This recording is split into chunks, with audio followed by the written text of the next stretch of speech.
everybody. Today we are here with a very seasonal professional in the world of branding here in Middle East. We are very lucky to have his time, and let's get down to it. Hello, sir. Hi Adil, how are you? Very well.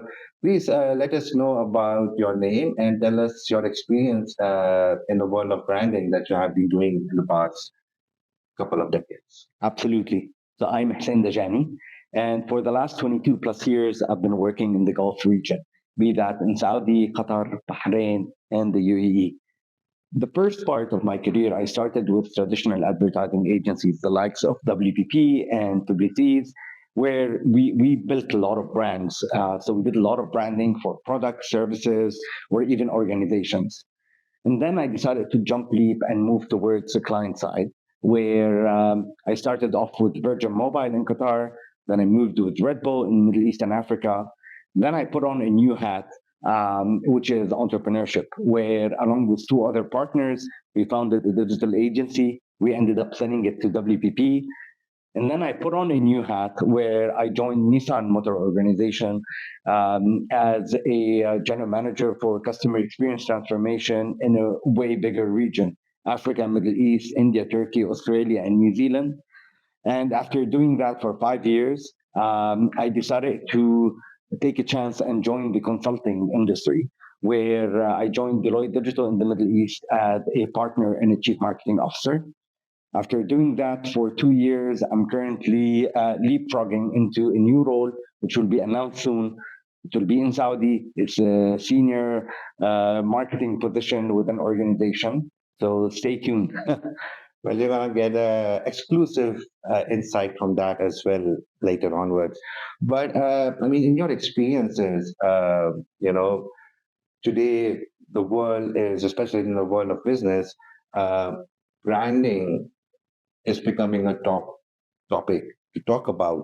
Uh, Tell us, what three important aspects we startups and entrepreneurs should be focusing on uh, going forward. Let, let's be very honest, yeah. We're getting bombarded every day with so many different messages, so many different channels, so much content that it's becoming really so hard for us to remember a brand, a product, or a service. So that leads to loyalty diminishing by the day. It's becoming so hard for brands to make us, returning customers of theirs. My advice throughout those years is really focus very much on what your purpose is. What is your brand purpose? What do you stand for? What do you want people to know you for? Which is extremely important because at the end of the day, it's not about just the mission and the vision, it's a higher level, it's the purpose. Number two is we keep talking about storytelling. Yes, storytelling is great, but move into the story doing. So walk the talk. You know, well, what exactly is your story, and how are you bringing that story to life? This is where you transcend beyond just the emotional side, the rational side, but really you start creating that affinity, that loyalty, that bonding with your customers. Number three, I would say personalization. Rather than going with mass communication, start knowing me, your customer. Who am I exactly? What do I like? What do I aspire for? How often do I buy your product? Why am I buying your product? All of that matters a lot. So, look, I'll be very honest with you. It's not an easy task on organizations, brands, products. It's a very hard task. But the sooner they start, the easier the path will be for them. The later they postpone doing those things, they will struggle a lot. I mean, the tools are now becoming more and more accessible and more cost effective as well. And talking about which is artificial intelligence, which has taken over the world in the last 2 years. How can marketers and brand managers be able to take advantage of this technology to be able to create a meaningful dialogue with the consumers? Look, we started hearing about. Let me go a little bit backwards. We started hearing about metaverse, Web 3.0, virtual reality, augmented reality, and yes, the new kid on the block is with the artificial intelligence. Marketeers are scared. Marketeers feel like this is a new age of marketing, and how do I tackle all of that? Uh, the thing is, we're very good at confusing people rather than simplifying things for them. Every day there's a new AI application or tool or solution coming out, and where it leaves marketeers wondering, okay, which one do I go ahead with? The starting point is accepting that I'm ready to start testing and learning. You need to start small scale, you test and learn, you see what works, what doesn't work, and then you start growing it more and more. Again, you're working with agencies. You need to put the pressure on your agencies in order to come and give you a summary of those tools, in order to come and do the proper education to you and your teams about the AI world out there.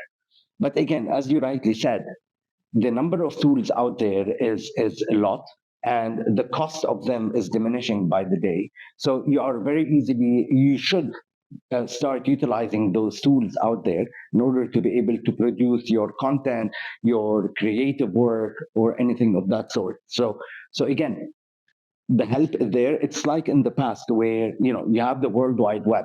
You don't need to go anymore to a library. You don't need to anymore go and do an MBA in order to teach yourself. You have YouTube, you have the world wide web. All you need to do is invest time in researching, reading, and you will be able to get the information that you need. The same thing is happening with the AI. So you need to invest, to put an hour a day to start learning about AI, the capabilities of them, and start identifying which solutions fit your business in order to be able to use it. And do you really think that AI I mean, in coming time, would be replacing creative professionals? Do you really feel uh, the technology will take over the creativity side?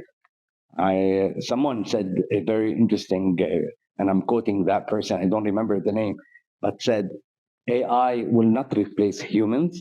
AI will replace humans that don't Right. learn about AI. Or don't use AI? Exactly. So again, it all boils down to the individuals. If you refuse to learn about AI, if you refuse to grow your knowledge about that space, yes, there is a risk of you being replaced. I wouldn't say by an AI, but being replaced by a person who has AI knowledge. So at the end of the day, it's AI will never replace an individual. And the reason why AI will never replace an individual, let's not forget, AI is a machine. AI is a solution. AI is not a human. So AI does not feel, at least yet. AI does not feel. Again, you always need a human checking the work, the output of an AI in order to see whether it's relevant to the market, relevant to the audience, relevant to your persona that you are attracting, with the right terminologies, right words, right colors, right. So again, AI can help you in the process, can speed up the process, can minimize the cost of the process, but you always need a creative person and individual to review the work of an AI, to give it the okay, yes, it can go to the market, or no, it needs adaptations.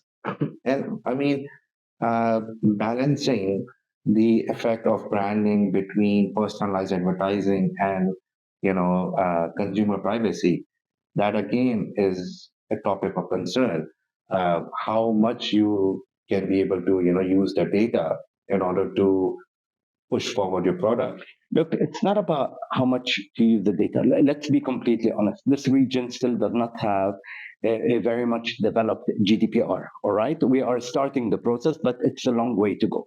Sadaya in Saudi Arabian market has issued a document talking about customer data, which is great, but we still have a long way to go.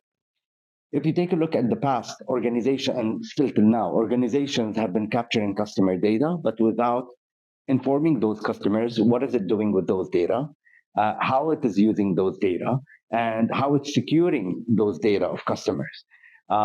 Just yesterday, we were on a chat with some friends, and they're saying, "I don't get it. How are real estate agents getting my number? I keep getting calls all the time."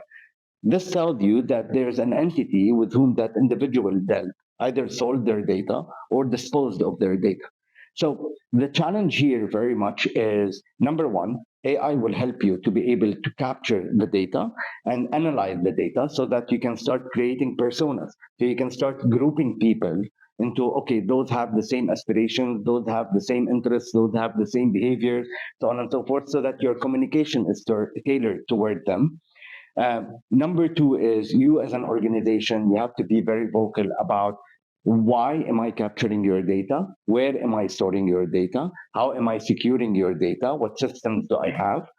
And number three is, you know, reinstating the trust between organizations and consumers when it comes to data. Because I will give you a personal example. Yeah, I share my data with organizations, and yet I get treated like any other individual. No personalization whatsoever. Number one, so I get mass CRM communications. Number two is I don't get any special offers or anything of that sort, even though they know what my name, they know what my status is, they know how many times I buy their products, but nothing tailored to me. So in the sense of I started deciding that, you know what, I'm not going to share my data anymore with organizations before knowing what's in it for me. Right. And that's where, again, AI will play a very important role in that, because AI is an artificial intelligence. And let's focus on the intelligent part of it. The intelligent part of it is will intrigue corporations and telling them, hey, you've got this customer. He's been buying from you for the last 6 months. He stopped buying now. You need to go out to them with a piece of communication. You need to see why they're not buying.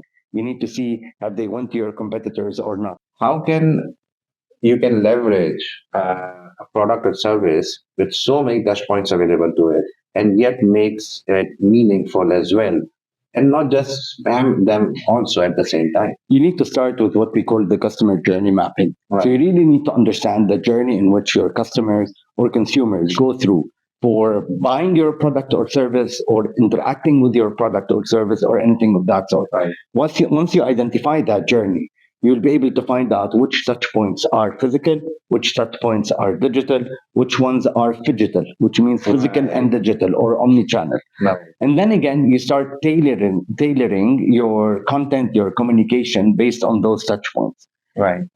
This is extremely key. Very few people are organizations are the ones that focus on this customer journey mapping, and that customer journey mapping, it changes with time. So it's not like you do the exercise one time and that's it. Why?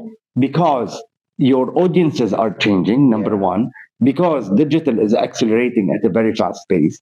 So you're talking. Let's talk digital. Yeah, you have your website, your apps, and then you have your WhatsApp. But inside your WhatsApp, you have WhatsApp Business, and so on and so forth. You have your chatbot. Then you have your Instagram, you have your Facebook, you have your Twitter, you have your LinkedIn, you have your YouTube, you have your Snapchat, you have your TikTok, and each one of those channels has got a sub channel underneath it. So again, it's extremely important for you to have that customer journey mapping and make sure that your customers and consumers don't feel a disconnect between one channel and the other. That's extremely key. And this mapping, I mean, itself is not just time consuming, but it's cost as well. It is 100% a cost, but it's an investment that you do, and where you're able to see the ROI of that investment with time.